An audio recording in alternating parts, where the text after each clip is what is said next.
How to screenshot allow replay photo on Instagram.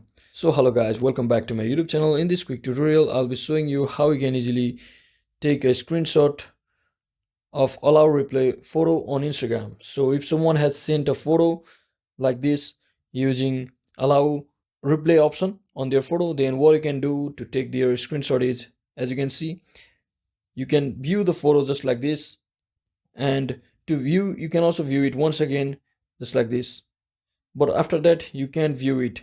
So in that case what you can do is, so let me just show you once again. So as you can see, once again I've sent a view and allow replay type of photo over here. So in this case what I want to do is just click on the photo just like this and just minimize your screen and just take a screenshot just like this, and you should be able to crop the image by simply tapping on it, and using your gallery you can just trim your or cut your image just like this and then save the image according to your choice. So that is it for today guys. I hope this video was informational. If it was, don't forget to like and subscribe to channel. See you on the next one.